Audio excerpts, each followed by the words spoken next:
lovelies! Welcome back to my YouTube channel. For those of you who don't know me, my name is Jamie. Today we are going to be going through all of my book reviews for the month of May, and I read so much. When I mean read so much, I mean I read 14 books. I think this is the most I've read all year. It got crazy, okay? I put myself into a huge slump, but I eased myself back out of it, so we're good now. So first thing for this month, I'm trying to get in the habit of doing this because I've forgotten a couple of times, especially in the last video I was mad. We're gonna do statistics first. Overall, out of the 14 books, I read them in so many different ways this month. I was actually very proud of myself. So I had overall 4 audiobooks. I had 2 that I read on my Kindle, and then 8 that I read physically. It was overwhelming. It was really overwhelming. I was thankful that I had a few audiobook options because I think that I would have gone insane.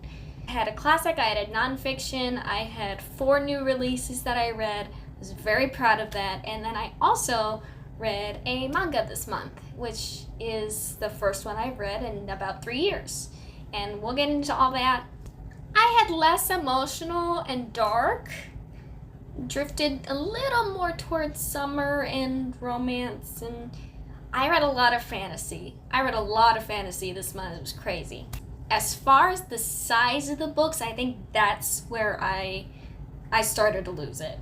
A lot of the books I was reading was in that 300 range, but majority of them were 500 more. Very well-rounded page count on the books. As far as ratings go, I had such a good month. Overall average was a 4.05. I read a lot of in between, but I had a lot of 5 stars and 4.5. They were really close. So many good things this month. I was so happy about that. Now that we are done with statistics, we are gonna hop into the books I read for this month. First up was my first audiobook for the month, Sunrise on the Reaping. I gave this one a 5-star. I loved it. It was so good. It was just as good as the rest of the series. I think the thing that a lot of people have talked about, yes, we connect with Hamish a lot better. Yes, we now understand everything that he went through. It makes you more empathetic towards him and emotional. But in my opinion, it was the most depressing, it was the goriest, but it was also the best. In my opinion, I think this is the best she's done so far. Which is saying a lot because I really love the second book and I really got emotional in the third book. The only thing that I debated giving this a 4.75 for was I didn't care much for the Edgar Allan Poe references. It hops up a little bit because Lenore is one of the characters in the book, and I didn't care for it. Like, a few here and there was fine, but near the end of the book we were getting a little crazy. So I didn't care for that much, but it didn't hinder it enough for me to say I think that was an aspect of the book that changed the whole thing and my viewpoint on it. I think it was just annoying that it was easy to overlook. I loved having the backstory on Hamish and a little more insight into what he went through. I am really hoping that we get another prequel from one of the other characters. I know a lot of people are hoping for Finnick. I would not mind a Finnick one. I was overall very happy with the book. For those of you who have been debating whether or not to read Ballad of Songbirds and Snakes first, I do recommend that you do that, because when you read this book, there are certain things from this. It gives the reasoning of certain things that happen in Sunrise on the Reaping that happen in Ballad of Songbirds and Snakes. Some of the references that Snow makes in The Reaping makes sense in Ballad. I would recommend reading that first before you dive into Sunrise on the Reaping. That's just because you'll get some of the references that come up, some of Snow's backstory a little bit that does come into play in this book. That solves that. For those of you who have not read The Hunger Games yet, What are you doing? What are you doing? At least watch the movies. It's literally a replica of the book. At least watch the movies. First book, 12 districts. 2 are chosen from every district. 1 boy, 1 girl, to compete in these games to repent for making an uprising in the capital 70 years? About that much. About when Katniss and Peeta come into play. It's about 70 years. I am super excited for this movie overall. For Sunrise on the Reaping, I'm excited for the movie. I'm really much looking forward to it. Even my husband is looking forward to it. He hasn't really read the books. He likes the movies. He did like Ballad of Songbirds and Snakes. So he's like, let me know when the next one comes in. I'm like, yes. They did get the cast going for the movie. I am super excited at who they chose. They do look a lot like who they picked in the original movies. I'm very, very excited for this. Should be 2026 when the movie should be coming out, so I will be waiting for that. That was the first 5-star of the month, and then we take a slump. The next one that I read was The Bodyguard by Kathleen Center. She was a 2-star and a DNF. I did try. I made it 130 pages in before I gave up. The main realization that I had with this, it wasn't the writing. It wasn't the imagery. It wasn't the scenery. It was wonderful. I was picturing everything just fine. For me, it was the characters, it was the banter, and it was the storyline. I thought it was very unrealistic, which I have heard that is a problem with most of her books. Some of them are really, really good women's fiction, and then some of them are just unrealistic romances. So I will give her another try. I will give Catherine Center another try. I just will probably pay more attention to the concept of the story versus everything else. The writing was fine. Like I said, I had no problem with the writing. It's just maybe I need a different kind of storyline in order to like it. So we'll see. The next one that I read for this month was my first poem book that I have read in years, which was The Complete Poetry by Maya Angelou. I gave it a 3.75. Now, I know a lot of people don't rate nonfiction. I just rate it a different way. I rate it as it was easy to understand. For this book, some of it was easy to understand. I understood some of the poems and I really enjoyed them, the ones that I could understand. The next one was, did I learn something new from it? I learned that some poetry for me is okay. So yeah, I like poetry if I can understand it. 3 is, would I recommend this to someone? Yes. I would recommend this for those who do like poetry or who want to start out simple and see if they do like it. It's a good introductory to poetry. And I haven't read it. I've tried Edgar Allan Poe. You guys saw how that worked. If you didn't, then look through some of the videos.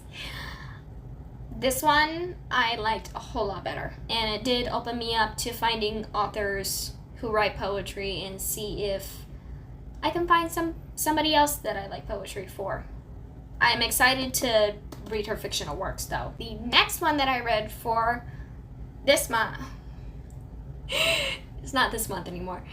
The next one that I read for May was the start of my reading vlog. If you guys haven't seen that reading vlog, then next 3 or 4 books I read in this video. So go check that out if you haven't. That one's a little more descriptive about what I thought about the book at the time and how I felt about them immediately afterward.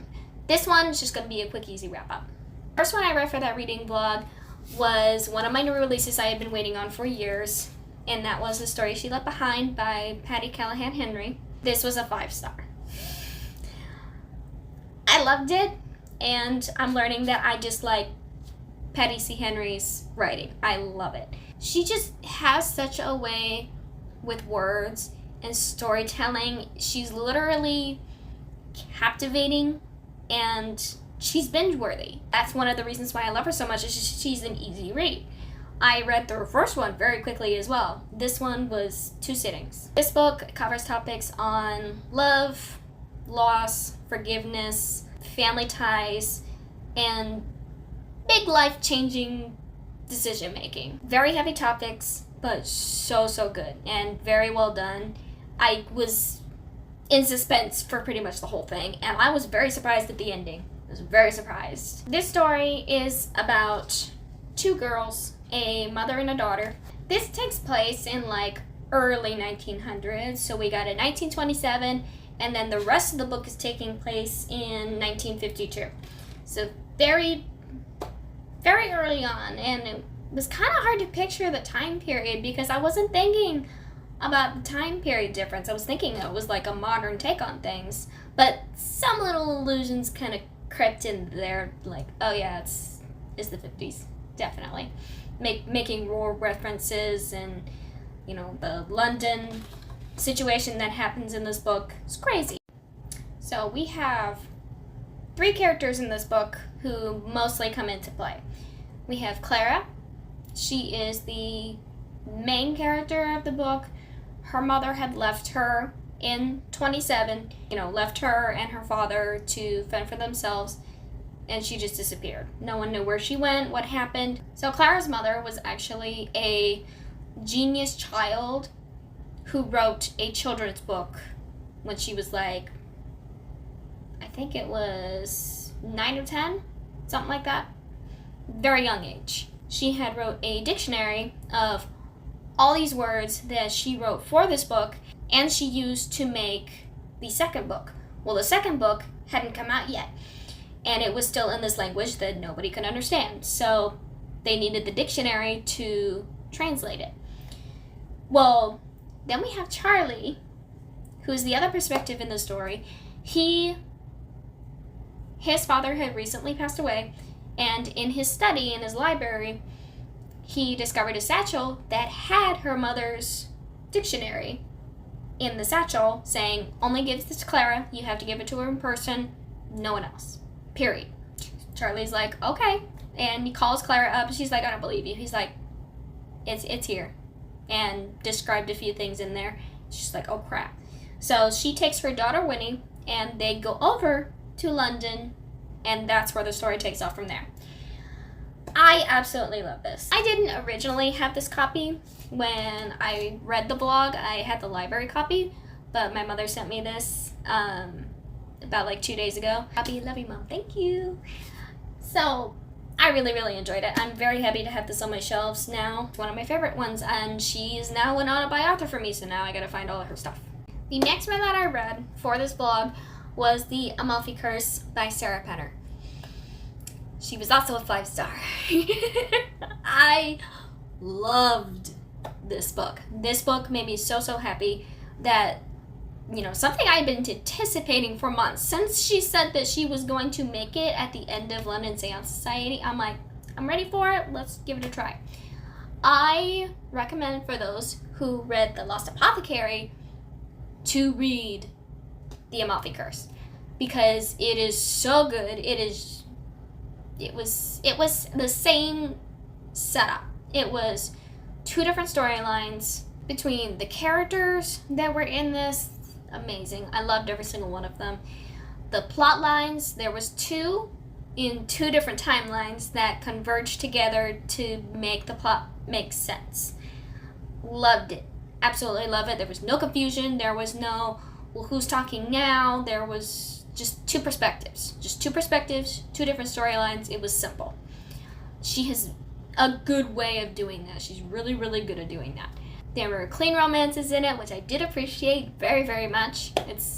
I was trying to avoid spicy romance this month. I just gotten tired of it. I needed a break. Family ties that were in this, in the Italian aspect of things, is very family oriented. So I was very moved to see a lot of the family ties going on with the story. I can see this as a reread. I really love this. I am so looking forward to finding a copy so I can put it on my shelves, and maybe one of these days I'll get her to sign it. Who knows? She signed my first one. She apparently hangs around Florida a lot, so we'll see if I can get her to sign the Amalfi Curse. We'll see. Hopping out of the reading vlog real quick, I was listening to an audiobook at the same time, which was the Aristotle and Dante Discover the Secrets of the Universe. I finally learned the title. This one, I gave it 3.5. I didn't hate it, but I didn't love it, if that makes sense. It was okay. I tried to connect with the main characters. I really did. But I was connecting more with the parents of both of the boys. More than I was with the main characters. And for me, that probably shouldn't be happening.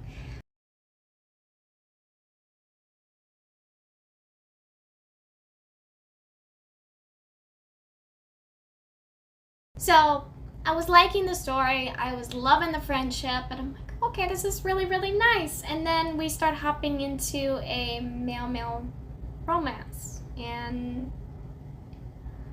I'm figuring out, because this isn't the first one I've read, I just don't connect well with male-male romance. It's just not my thing. I've tried. I have tried, but every single one of them, I think the other one I've read was Red, White, and Royal Blue by Casey McQuiston, I believe. I enjoyed the plot line. I enjoyed the politics. I enjoyed the characters, everything else. I just didn't go for the romance. And I think that's just because I can't connect with that as well. So for me, it didn't really resonate with me. And I think the fact also that I didn't connect with the main characters made it even worse. So it just wasn't what I was anticipating, and it kind of put me off. So I did try, and I did finish it. I did enjoy it, just not to the point where I think that I will watch the movie, because the adaptation did come out in 2023. And I don't think that I will read the second book either, which is Dante Aristotle and Dive Into Waters, I believe was the title. I'll put it up here. I didn't resonate with it enough in order to continue it. And it's only a duo, so I'm only missing out on one book, and I'm missing out on a movie. We all have our favorites, and for me, it's just, I'm figuring out male-male romance is not my thing. So, alright, the next up, and the last one that I read for this reading vlog, was The Ashfire King by Chelsea Abdullah. I loved this story so much. If you guys have not read The Stardust Thief by Chelsea Abdullah, go and read it. Plain and simple. If you guys, this is literally one of the best books I have read all year. And that is saying something, because I've already read like almost 45 books this year. It's a lot. And this is the best one I've read so far. I could give it a 6-star if I wanted to. It's a 5, 100%. It's a 6 in my brain. I'm not going any further down than that. The magic, the characters, battle scenes, having the dual perspectives in here made it all better, because then we were covering different sections of the story that needed to converge. I literally do not have a negative thing to say about this, and I've tried thinking, is there anything about this that I didn't like? No, I loved everything. And I can't say that about very many books. I loved everything. It not only that, but her writing is what I describe as hypnotic. She ropes you in and you do not let go until she says so. Not only that, but I love that it's not a romance-based fantasy. There's hardly any romance in there. Like, they're alluding to it in the second book a lot more. For this story, for The Stardust Thief, the book is about a girl named Lily who is a merchant, and Mazen, who is the prince of the Sultan. Their two storylines converge, and she gets roped into doing something for the Sultan. He threatens her, tells her if she doesn't do this, then this is gonna happen. It's just like, fine, we'll go and look for your stupid little whatever. I can't say it because it gives away some stuff. Anyway, they're going on this journey. They take Mazen's brother, and they take one of his brother's 40 thieves. Latin reference. So they continue their story. A lot of stuff happens. So much stuff happens that I'm actually thankful that there was a little part in the second book where she explained the whole first book, because I needed that. And I hope she does that for the third book, because it's probably going to be a while before she writes that, and I want it immediately because we left on a cliffhanger, and it was cruel. So cruel. I absolutely loved it. I heartily recommend reading this. I don't have my copy right now because now it's on loan again. So, the next book that I read after this, because I had a lot going on. That was a lot of reading that I had to do like within 2 weeks. That's about how long it took me to do the reading vlog, was about 2 weeks. And I hadn't even touched on the rest of my tbrjar yet. So I kind of took a little break for a few days and then got right back into gear. And I lurched into The Games Gods Play by Abigail Owen. This book was actually my book club pick for the month of May. This is a new book club that I got roped into because one of my favorite YouTubers, Jency Reads, she started up her first book club and I wanted to be a part of it. I was loving the choices that she chose. I'm like, you know, she's a big fantasy reader and I don't read a lot of fantasy. A lot of the YouTubers I have on my subscription list are fantasy readers because I don't read much fantasy. So I've been trying to get into it. I'm really loving the ones that I've picked so far. This one was a 3.75. I love this book. Is about Lyra. She is a thief. She gets roped into being a contestant in the games. So these games happen every 100 years. We have the Greek gods, so Hades, Zeus, Persephone, Aphrodite, all those.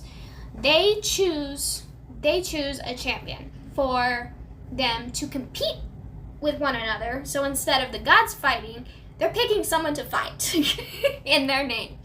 And it was a really interesting concept, and I really, really enjoyed this. I enjoyed the games. I enjoyed the god references.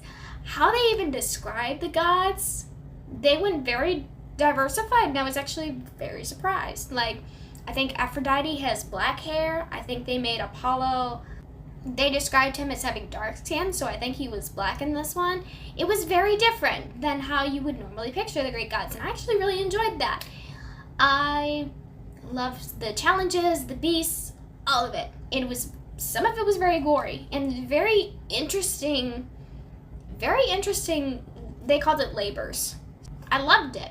What we didn't love, and I'm not the only one who thought this, there were a lot of people who also thought this as well in the book club, we didn't connect with the chemistry.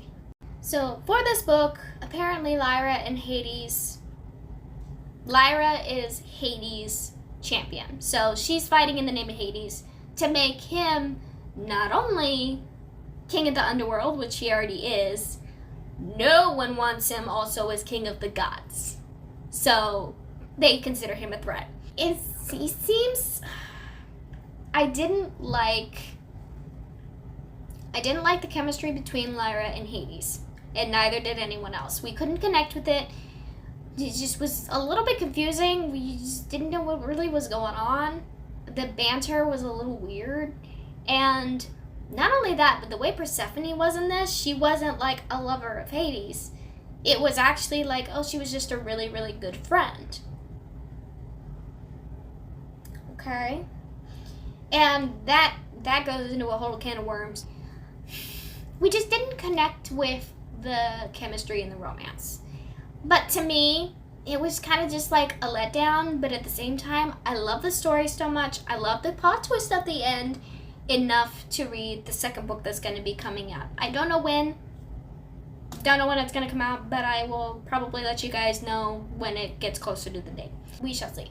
We shall see about the second book. I don't know. Like I said, it was 3.75. It was almost a 4, but that's just because of the romance. It earned that on the romance. So the next one that I read for the month of May was an Ellen Hildebrand choice, which was Troubles in Paradise. This is the third book in the Winter in Paradise trilogy that she's written. I loved how the story wrapped up with a neat little bow. You know, in the first book, we have Irene. She's a mother of Cash and Baker. We also get their perspectives on this. So Irene gets a call right before New Year's saying that her husband just died in a helicopter crash in the Caribbean, like right outside of St. John, and so did a woman with him. She's like, okay. So they have to go to this island, figure out what happened with her husband, why he was even there. He wasn't supposed to be there. Figure out that whole debacle. And her sons went with her. They started up some drama on their own. Irene's problems, I agree, were very complicated because very unique situation. In this book, we also got a few more perspectives than we originally did. We have Irene, we have Baker, we have Cash, which are her sons. We have Eris, which is kind of like the love interest in this, but she is also the kind of like the babysitter and best friend of Irene's husband's daughter, which Maya was basically the love child of the other lady. So we also get Maya's perspective on things, and it was very interesting because we hadn't had her perspective before. We also get the town's perspective on this, and we get one other perspective. So it was very many different kind of perspectives, but it was always labeled. It wasn't set up into chapters. It was always just who was talking, whose perspective it was. So it was always very clear, and that was one thing that I think she did very, very well on. This book, it wrapped up really, really nice. It wrapped up with a little bow. I don't like how some of the solutions were very predictable. It was underwhelming. The plot lines and everything, I was expecting like a big bang. It's kind of just like underwhelming. I think that everything just got resolved. Even everything that was happening with the husband, what was dealing with him and, the other lady, it kind of was also underwhelming. So it was predictable. Over 3 books, you kind of figure out what happens at that point. I had a good time though. I finished it in 2 sittings. It's very bingeable. There's one thing I can always guarantee from her. She's very bingeable to me, and a palate cleanser, and that's what I needed. Strong. As a reliable author. The next one that I read. So at this point, I was very close to finishing my TBR for the month, so I'm like, I can splurge a little bit and go off of it and start reading books that are not on it. Did the next one in the acotar series, which was A Quarter Frost and Starlight. I loved it. She was a 4.5. I really thought it was very cute. It is very short. I was thankful for that. I read it in 2 sittings. It's very, very, very, very easy. For this one, I know a lot of people get skeptical. Like, well, A Quarter Rings of Ruin wrapped up really, really well. What are the next 2 books about? This one, you can consider this the holiday novella. It takes during the winter solstice. It's a slice of life type of story. I really did enjoy it because we do get aspects from this that I think are going to set it up for the next one, the last one that I have to read, which is ginormous, by the way. It's gigantic. Literally over 700 pages. It's ridiculous. For this one, I would recommend reading it and not skipping it, even though how short it is. You guys think it's not necessary? Well, it may. It may set it up for the next one. I don't know, but I am glad I read it. It was very cute. We get to see different perspectives in here that we never have seen before, like a little bit of Nesta, a little bit of Cassian, a little bit of Azriel, a little bit of everybody. And I was very, very happy about that. Like I said, it was a cute little holiday novella, but we touch on a few things that I think are going to take place in the next one. Things that happened after the war, things that happened with certain people. We'll see. The next one's going to take me a lot longer to read. When I get to it, we'll see. The next one that I read, that was my last audiobook for this month, was Inkheart by Cornelia Funke. This one also got a 4.5. I had watched the movie as a kid many, many times. I loved the movie. So reading this after watching the movie for so long, I actually enjoyed it. It was very much like the movie. They just switched a few of the things around to, I think, make the movie shorter. It was like a breath of fresh air after not watching the movie for so long. It was really good. I pictured a lot of the characters the same way as I did in the movies. I thought it actually did a really good job with the movie adaptation reading this now. So Eleanor was just in my head. I can see her as the lady they picked. Is perfect. Perfect choices.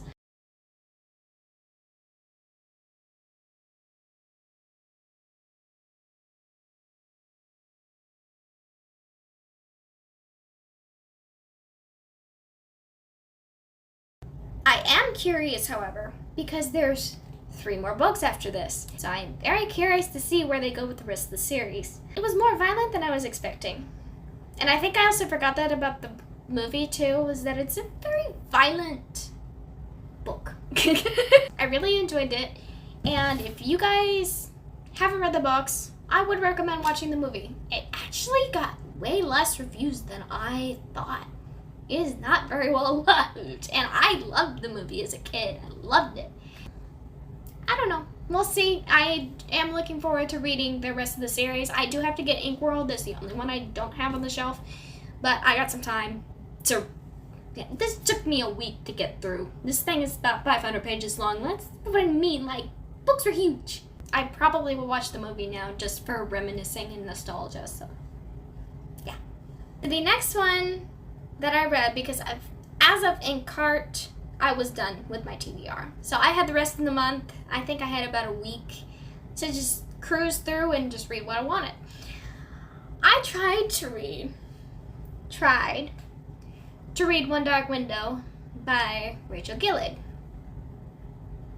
She got a 2.75 because I DNF'd it after the first chapter. I was forcing myself to read through the rest of the chapter. The writing wasn't working for me. I was already confused of what was going on. I even tried to read the description and I wasn't feeling it. I tried. That one was a flop. That was one of my Kindle reads that just... The next one, I have not read a manga book in about 3 years. After 3 years of not reading a manga book, I finally picked up my first one with a new series that I have never read before or watched before. This one is a combination of like 2 different animes that I've watched before. We have Alpharetta, Commonplace, it's a long title, but Alpharetta and Rising of the Shield Hero. You combine those together, you get this. It's a story about a world that has waves come through. You have to defeat I think it's either called waves. I forgot what they called it. They called them gates, and you have to defeat them in a certain amount of time or the monsters go into the world. They leave the gate and like start messing with the people. They have to defeat the dungeons before the monsters can leave. They entered one, and he's considered the weakest hunter ever. He's like the lowest score. We go through his story, how he goes through the dungeon, and let me tell you guys, this is a very gory and very bloody manga choice. But you know what? I kind of like it. I do tend to like the gorier ones. Titan freaked me out, but you know what? I finished the series. I really enjoyed that one. I am looking forward to watching the series after I'm done reading the manga books. I'm going to try and see how far I can get. My library only has up to a certain point, but I know they have over 10. So I hope I can get some more. And they're really easy reads. I read it in like an hour. They're really easy. If you guys don't consider manga books reading, you got to read the title, you got to read the bubbles, you have to pretty much read the picture and what's going on to picture it in your head. So technically, yes, it is reading. For the last book that I read for this month, I finished it literally a few days ago. And I just couldn't get anything past that point. I was just tired. I wanted a few days break from... I finished up Sense and Sensibility. If you guys remember, I started this up in either December or January. And I just finished it. It's just been staring me at the face for like months. So I decided, you know what? we're gonna finish it. And I listened to it the rest of the way. I did not like it as much. She got a 3. I felt like, out of all the ones I've read so far, this is my least favorite because the situation was almost too simple. Their sisters, their father, he left him enough to get them situated. You know, they started manhunting, which is usually the theme in these books, which is fine. I don't mind that because that was what they did for the time period. Eleanor and Marianne pissed me off. I did not enjoy her character, and I think that's where I started drifting out of me liking the story. I didn't connect with her. I didn't really like the situation either because I felt like she was overreacting a little bit. Like, granted, the story kind of came to life a little bit to give you more insight into what happened, but I just felt like it was such a simple situation that got overblown and out of hand. And there was never really any mystery behind anything. I got a 3. I was very underwhelmed by that one. I did look into the movie adaptation of this one, and it actually got really, really good reviews. So I haven't watched an actual movie adaptation yet. I haven't watched Emma, which is one of the ones that I've read already, and I haven't watched this one. We'll see if it's any better and if I enjoy it a little bit more. Emma Thompson actually plays Eleanor in this movie, and she's one of my favorites. So I'm gonna give the movie a try. I'll let you guys know what I think. I will probably let you know right around the time I finish Pride and Prejudice, because that'll give me a good month to update you guys on that, and then we'll go from there. I'm hoping Pride and Prejudice will up the chances. Those are all the books that I have read for the month of May. It was a lot. It was a lot. I got overwhelmed at one point, but that was just because of the vlog video. I will probably never do like that again.